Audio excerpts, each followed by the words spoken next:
Welcome to the Fermented Homestead. If you're new here, my name is Anna, and on this channel I'm sharing our journey of learning how to turn our home into a homestead.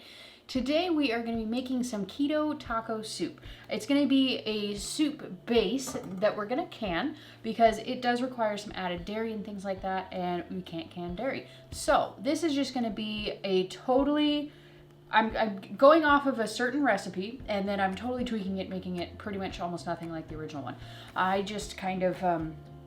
I couldn't find a good recipe that I liked that was for canned keto taco soup. So I just decided to kind of find a keto taco soup recipe and kind of make it a little more canning friendly and something with the ingredients that I have. So before we actually get started, I want to go ahead and invite you to go ahead and subscribe to this channel right down below and hit the notification bell if you want to be notified of future and upcoming videos. If you enjoy things along the lines of canning, fermenting, dehydrating, freezing, all sorts of different food preservation techniques, as well as how to cook with those foods, those videos are definitely coming up here in the very near future. And then also the occasional chicken and gardening video. So if that interests you, be sure to subscribe down below. And remember to hit the thumbs up button if you enjoy this video. And let's get started. So the recipe that I am adapting is from hiptoketo.com, and it is this slow cooker keto taco soup. And obviously we're not going to be cooking it in the slow cooker. We're going to be canning it. And basically we're going to kind of put in everything in here. We're going to kind of cook it for a little while, and then after that we're going to go ahead and can it. And then once we're done with the canning process, when we're ready to actually consume the soup, we're going to add the dairy ingredients, which is this one says a block of cream cheese. Most recipes call for some heavy whipping cream as well. We might end up adding that at the end. And this recipe also calls for half of a cup of fresh cilantro. I can't stand cilantro, so I'm not going to use it. This one is, I'm basically going to triple the recipe, and then hopefully that would be enough for a full canner load. I don't actually know. And then we're going to kind of change some things up. So it calls for 2 pounds of ground beef, and I'm going to use 6 pounds of ground beef. It calls for 3 cloves of garlic minced. I don't have cloves of garlic, so we're going to use our own home canned garlic powder. If you're interested in how I made this, be sure to check out this video right here. And a half a cup of onion. So of course we're going to use 4 cups of onion because they're awesome. And then and I'm using 1 tablespoon of garlic powder. And then I'm probably going to start out with half of that, and then when I taste the soup, I'm going to decide if I want to add more, because I don't want the garlic to totally take over the entire recipe. And then it says 2 tablespoons of homemade taco seasoning. She provides a wonderful recipe for how to make that homemade taco seasoning, which is what is this right here. Be careful when you are actually measuring out the taco seasoning, because it calls for 4 tablespoons of chili powder, and I might have done 4 tablespoons of paprika instead, so I had to make a quadruple batch. So I have a lot of taco seasoning, so there might be some taco kind of recipes coming up here because I have a lot of seasoning. Anywho, back to the other recipe. And then it calls for half a teaspoon of ancho chili powder. I don't have ancho chili powder, so we're going to be using some of this here Cameroon pepper. This is an African pepper that is ridiculously difficult to source, but it's delicious. So, and it's really hot, and it's like a smoky kind of flavor, so it should add a pretty good flavor to this recipe. You can use whatever kind of... I was originally going to use some cayenne pepper until I came across this, and I was like, oh, nope, this. So use whatever kind of pepper you want. Just be warned that it can be... the heat in the recipe will amplify as it cooks. Or as it stores and as it cooks, it'll get more and more intense. So if you have a high tolerance for peppers, go for it. But if you don't, then you want to be kind of conservative on that. So we're going to use we have a tablespoon of that in here. It says it calls for a half of a teaspoon of ancho chili powder. For me, that's just not enough. It's not going to do it. So, and then it calls for 2 cans of Rotel with green chilies. I don't have Rotel, and I'm not going to the store. So we're going to use 4 cans of these here diced tomatoes. If you're doing this like true keto style, you can adjust that to whatever your needs are for whatever amount of carbs that you're going for. Same thing with the onions. I know that these have some carbs in it, so I'm not doing 100% like super keto. So I'm just making something that's low carb and something that I'm gonna enjoy. So And then it also calls for a block of cream cheese, which we're not going to put in there, and then 4 cups of beef broth. We're just going to kind of cook it up. We're going to let it simmer for a while, and then we're going to portion it up in our jars, and then we're going to add enough beef broth, warm beef broth that we need to it. So let's get started. The first thing that we're going to do is go ahead and saute all of our onions. And I already have them chopped up. I don't know why I still have my cutting board here, but I do. All right. So this is already warm. And what I'm going to do, I have this homemade beef bone broth that I made for this recipe right here. This is some split pea soup. If you're interested in this one, this is what I made this broth for. So check out this recipe here. If I've already posted it, I will link it up here. I'm not entirely sure what order I'm going to post these, so.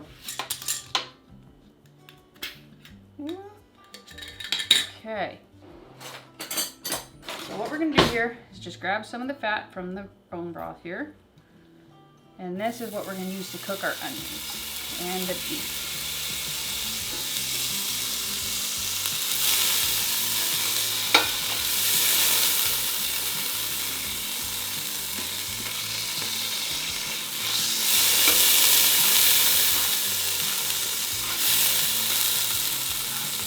All right, so you can see we got our onions in here. They're nice and brown. We got the garlic powder in there, half of a tablespoon. So now we're going to start cooking off our beef.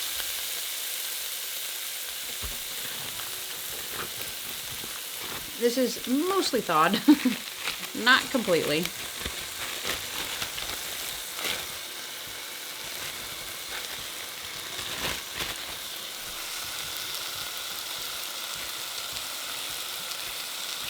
Okay, so next what we're going to do, we're going to add the spices, and that is 6 tablespoons of this homemade chili powder.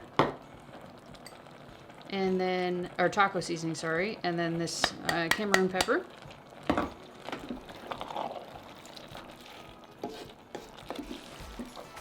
this all incorporated real quick.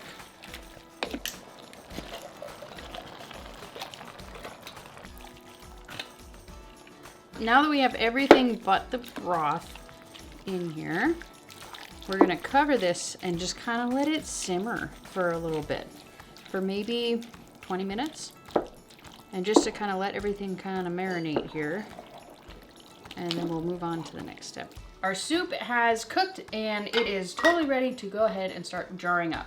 And we're totally making this up as far as how much I'm going to need. I have no idea if this is enough. So I'm just going to kind of fill each jar enough to where I think that I have enough to stretch it out. I think I'm going to try and go maybe like start filling it up maybe like a little more than a third, and then we'll go back through and top it off as we have it available. It's kind of my plan. Yeah, so maybe like there.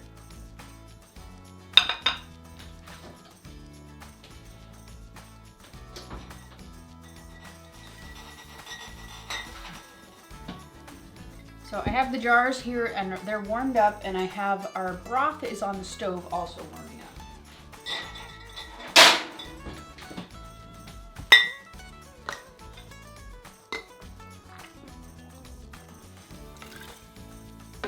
We have 11 jars, so it's a little over or under what I had intended. Maybe I should have done a quadruple batch, and then I could have gotten 2 canner loads or one of the All-American double stack quarts. So now we're just going to wait for our broth. It should be warmed up in just a second, and then we will ladle it on top and wrap this one up. Our broth is warmed up, and so now we're ready to just spoon it into, not spoon it, we're ready to pour it into our soup here.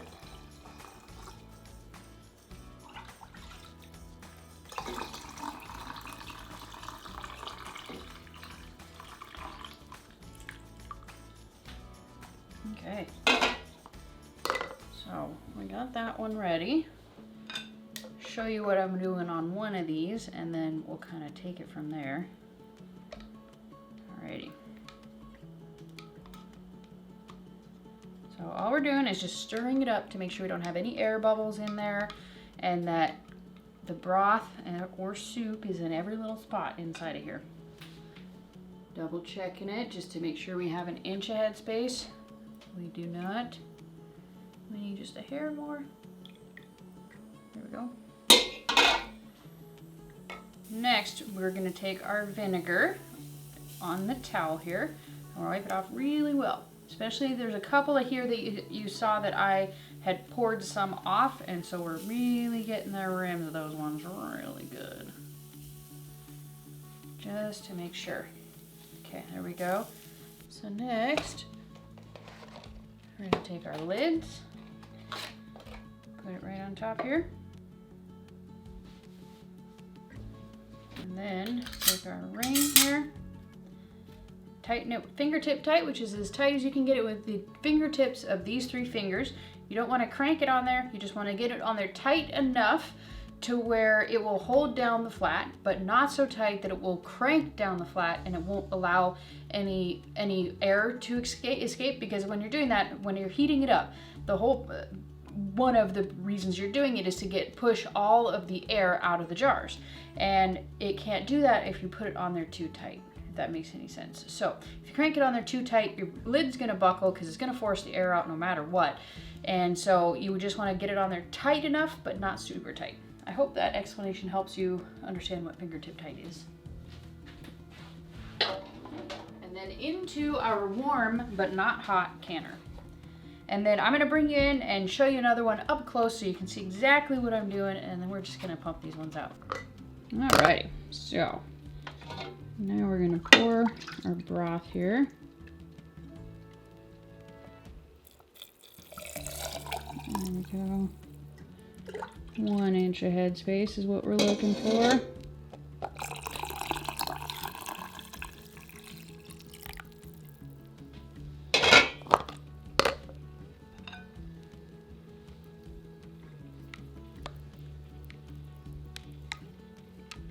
Stir it up really good. Okay, so then we're gonna double check the headspace here. Get it to 1 inch. And the 1 inch mark is, if you look right here, you can see this little,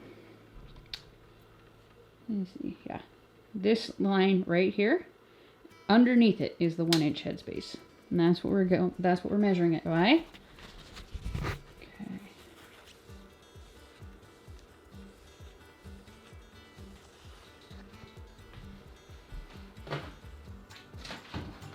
Just getting the junk off there. So now we got fresh vinegar and a new spot on the towel, so we're not going to get any particles here. I'm just going to spin it around.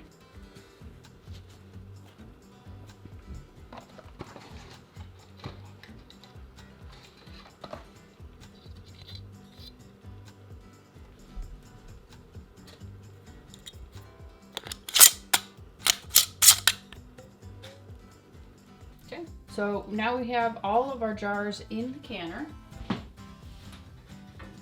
And next what we're gonna do is we're gonna check our lid. We're gonna make sure that we can see through this, which we can. And then we're gonna make sure that this little thing works on my can. Yours may be different. And then, also we're gonna make sure that it seals all good and everything's all right.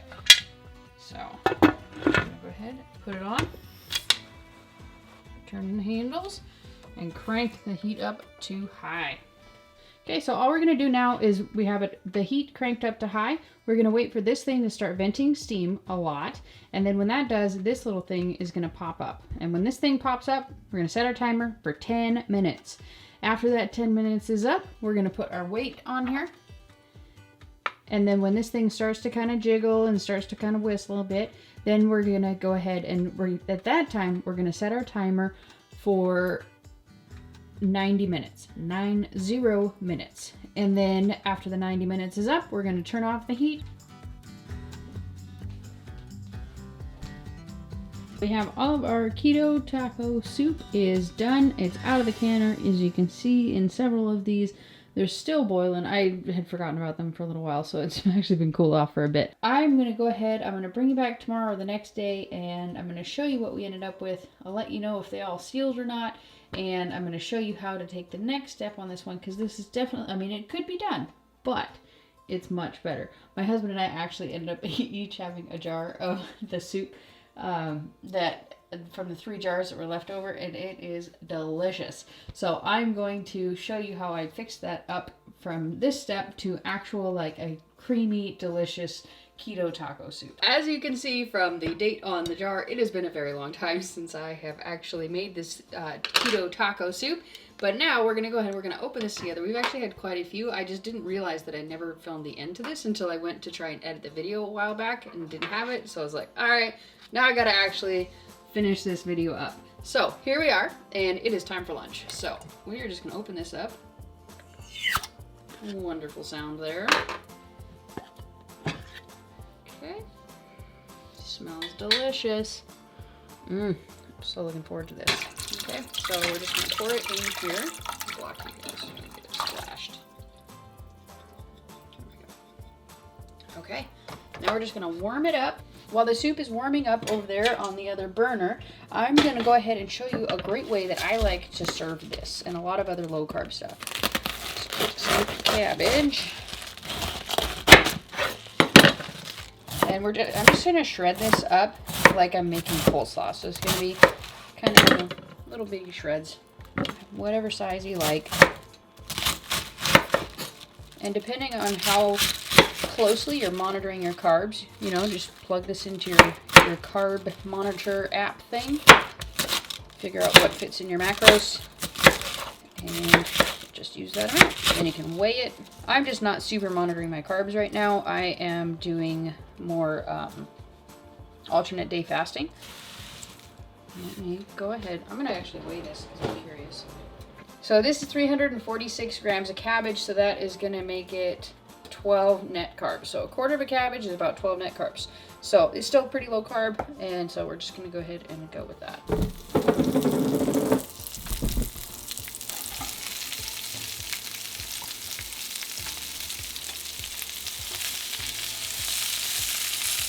Okay, just add a bunch of salt and pepper.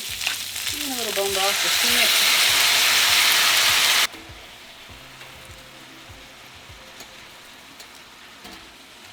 I'm just going to cook this for a couple minutes. This is already warmed up, so we're going to turn that off. The soup is warmed up. It's still pretty warm, but it's not super crazy hot. And so all I'm going to do with it, there's a couple different things that you can do with it. You can add just cream, like you can add like half and half or something like that. You can add yogurt. You can add, you know, cheese. You can add nothing. It's actually delicious just the way it is. You don't have to add anything to it. But I'm going to add in some homemade sour cream. This one's a lot thinner than the other ones were.